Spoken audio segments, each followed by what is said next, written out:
Hey everybody, Steve McGill here. Talk some more about hurdles and hurdle technique.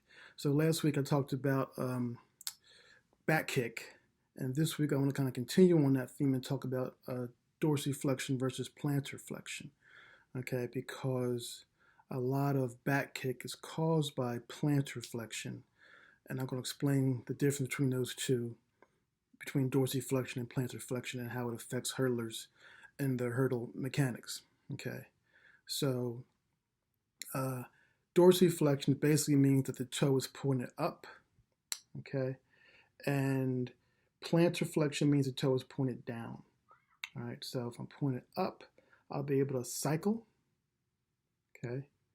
If I'm pointing down, I'm going to land like this with my foot in front of my hip, okay? And when I land with my foot in front of my hip, I will always have a little bit of hips dropping as a hurdler especially, but even as a sprinter. My hips will drop a little bit, or if, as a hurdler, will drop a lot. Um, and I also have longer ground contact time. Okay.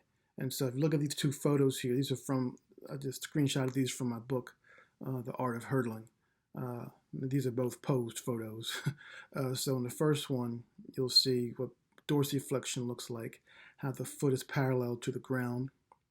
And in the second one, you'll see what plantar flexion looks like when the toe is pointing down towards the ground. Okay, so dorsiflexion is what we want. Plantar flexion is what we don't want. Okay, plantar flexion is more for ballerinas and gymnasts and people like that. If you have hurdlers who have a background in gymnastics or ballerina, you'll have trouble uh, getting rid of that plantar flexion because they have totally different muscle memory cues than we do as hurdlers and sprinters. Okay, so it's important to know your athletes' backgrounds if they have background in other sports like that because it can directly affect their ability to execute what you're trying to explain to them. Okay, so one of the things I always tell my athletes is to run on the balls of their feet. Okay, so what does that mean? Okay, basically that means what I was just explaining. When you keep the toes pointed up and you're running dorsiflexed, you will land on the ball of your foot. The ball of the foot is a part of the foot right below the toes. Okay, so if you would have run barefoot, you would run the balls of your feet naturally because that's a part of the foot that can absorb the most impact. Okay, and so as a coach, I'll never tell my athletes to run on their toes, just because athletes can be very literal-minded thinkers. So I might mean the balls of my feet, balls of your feet when I say run on your toes. But some athletes will take that literally and try to run on their toes because they're trying to please the coach, right? Which means that if they're trying to run on their toes, they will point the toes down. They will plantar flex. Okay, so I always tell my athletes run on the ball of your foot. I don't tell them to run on their toes for that very reason. Okay, so as hurlers, when you have dorsiflexion, you're going to have that increased ground contact time, and you're also going to have some issues with your technique. Okay, and so in this photo here, this is a girl that I coached for 2 or 3 years. Didn't coach her this past year because of COVID and whatnot, but she's going to Notre Dame next year to run the 400 hurdles and the heptathlon. Her name is Sophia. So Sophia, in this photo here, you can see her back foot is plantar flexed. Okay, so what that means is that the toe in this photo is pointing backwards. Okay, if it were dorsiflexed, the toe would be pointing down. Okay, so from this angle, you see that the knee is facing forward, it's not pointing down, so the knee is doing the right thing. Okay, and so all things are good there. But because the toe is pointing backwards like that, because the toe is plantar flexed, that leg will swing when she drives the leg to the front. It won't swing as one piece. It won't swing from the hip. She will lead with the knee, but after she leads with the knee and the foot moves to the front, you will see that foot swing up, okay, which is what we don't want, all right? And so a lot of times people who have back kick have plantar flexion as well. In this case, she has good mechanics, but that plantar flexion is going to mess up her hurling part, okay? And as a heptathlete, she does multiple events, some of which do require more like the long jump will require more like where you kind of plant, you do kind of drop hips a little bit before you explode upward, right?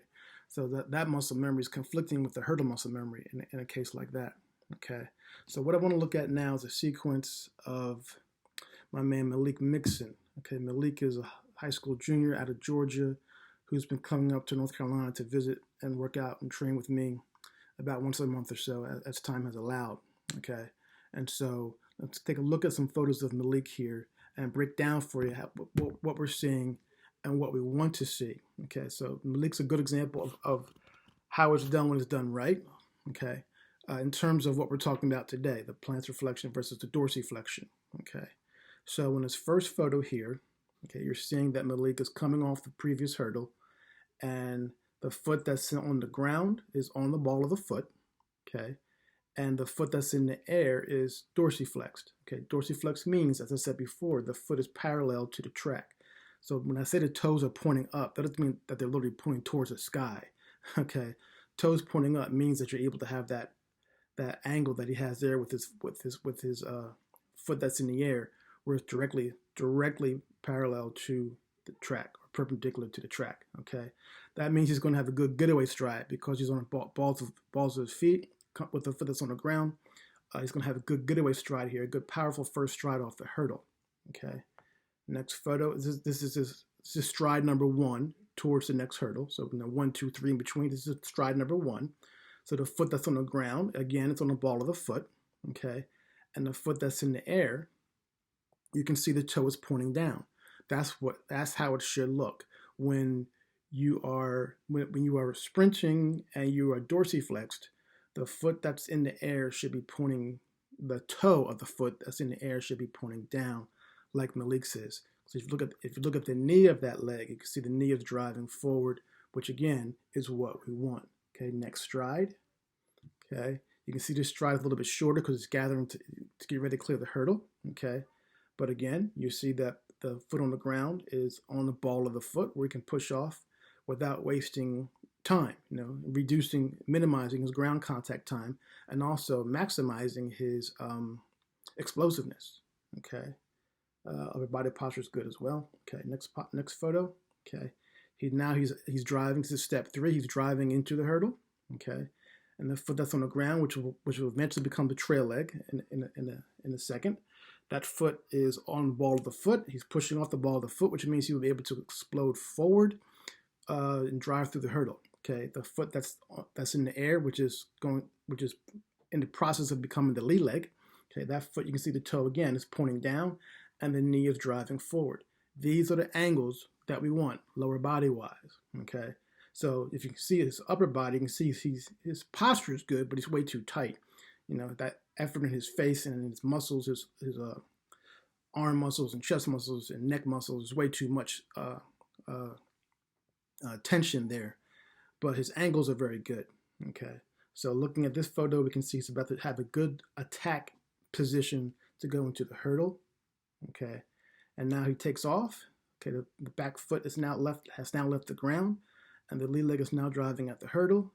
Again, there's too much tension in the upper body, and you can see a little twist in his arms a little bit because of that tension. But we're talking about dorsiflexion today, and in that regard, he's looking great. Okay, the knee has led the way, and now the foot is beginning to drive towards the hurdle. And at this position, the heel is directly under the knee, which is exactly where it should be. And you can see that his ankles are flexed so that the foot, again, is parallel to the track. Let's go. I said, let's go. Now, next frame, we see him attacking the hurdle. Okay. And what do we see? Yes, we see the foot driving towards the hurdle with the toes pulled up so that the ankles are dorsiflexed, which helps to minimize the space between his heel and the crossbar. Okay, so you won't see him clearing the hurdle too high. All right, and finally, well, not finally, we have 2 more pictures here. So here we see him over top the hurdle, and what have I been preaching on and on to the break of dawn? Downhill angles. Okay, so we see he has a downhill angle, which is created by a lot of things. One being a nice deep forward lean. Also, we're seeing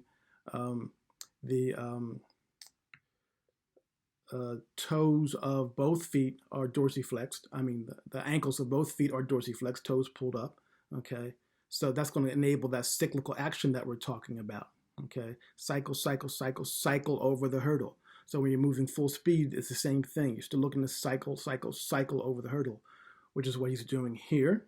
Okay, and this will enable him to be forward, no lateral movement in the lane when he's clearing the hurdle, so that when he lands, he looks like this. Boom.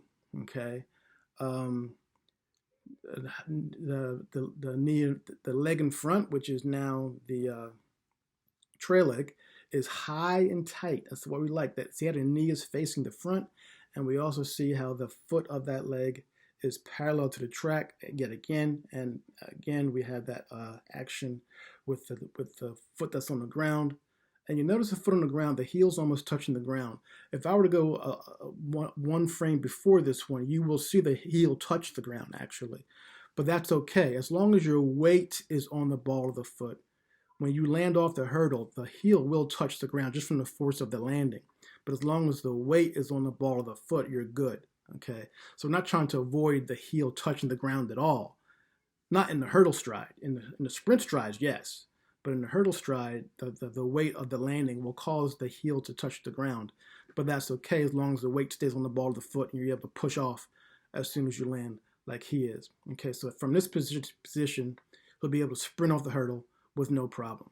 Okay, and so the only other thing I would add is that some hurdlers will have what I call a last step stomp. So they're running the balls of their feet for most of the time.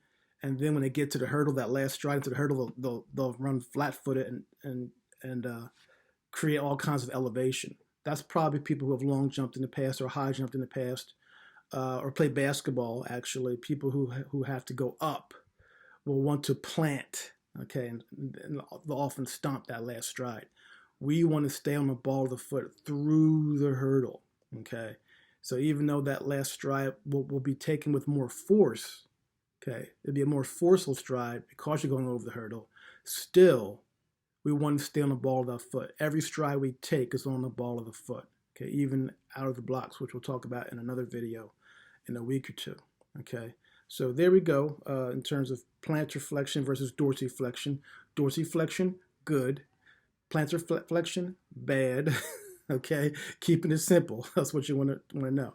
In terms of learning this or breaking bad habits, if you are in the habit of running with your toes pointing down, same thing I always say. You start with the A marches and you start with the A skips. Put in the muscle memory that you need to do it right.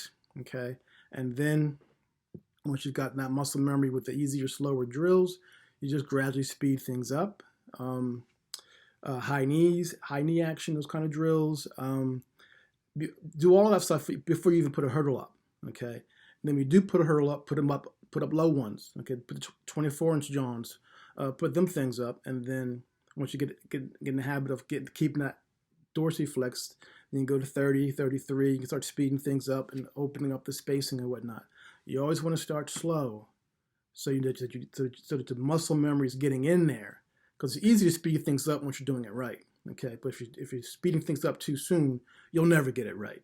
Okay, so for those of you who have bad habits you're trying to fix, always start slow.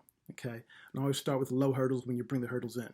All right, and that's a wrap for today's video. And next week I'm planning to talk about the block start from the blocks to the first hurdle. If you have any questions about this one, just leave me a question in the comments. All right, peace.